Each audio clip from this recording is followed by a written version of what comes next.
শেখ হাসিনাকে ফেরত আনার চিঠির কোনো উত্তর এখনো দেয়নি ভারত। বাংলাদেশের প্রধানমন্ত্রী শেখ হাসিনার ফেরত চেয়ে ভারতকে নোট ভার্বাল পাঠানো হয়। বিচারের সম্মুখীন করার জন্য বাংলাদেশ ফেরত চেয়েছে, এটা ভারতকে জানানো হয়েছে ওই চিঠিতে। গত 23শে ডিসেম্বর পররাষ্ট্র উপদেষ্টা তৌহিদ হোসেন সাংবাদিকদেরকে এ তথ্য জানিয়েছে। তবে আজ পর্যন্ত সেই চিঠির কোনো উত্তর ভারতের পক্ষ থেকে দেওয়া হয়নি বলে জানিয়েছেন অন্তর্বর্তীকালীন সরকারের প্রধান উপদেষ্টা মোহাম্মদ ইউনূসের প্রেস সচিব শফিকুল আলম। তিনি বলেন, শেখ হাসিনাকে ফেরত আনার চিঠির কোনো উত্তর এখনো ভারত দেয়নি। রবিবার বিকেলে রাজধানীর ফরেন সার্ভিস একাডেমি মিলনায়তনে সাময়িক ইস্যুতে ব্রিফিংকালে সাংবাদিকদের প্রশ্নের জবাবে একথা বলেন প্রেস সচিব। কোনো উত্তর না দিলেও সেটা নোট ভার্বাল পাওয়ার কথা স্বীকার করেছেন ভারত। নিয়মিত ব্রিফিংয়ে ভারতের পররাষ্ট্র মন্ত্রণালয়ের মুখপাত্র রণধীর জয়সওয়াল জানিয়েছেন, প্রত্যর্পণের অনুরোধের সঙ্গে সংশ্লিষ্ট কূটনৈতিক নোট পেয়েছি।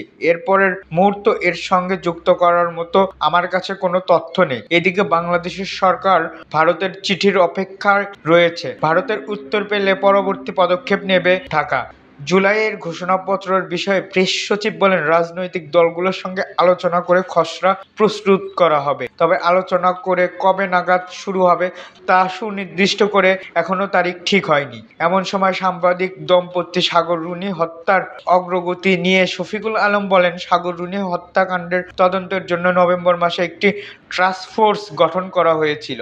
নতুন করে 25 থেকে 30 জনের সঙ্গে কথা বলেছি। আমরা অনেক কাজ করেছি পিবিআই।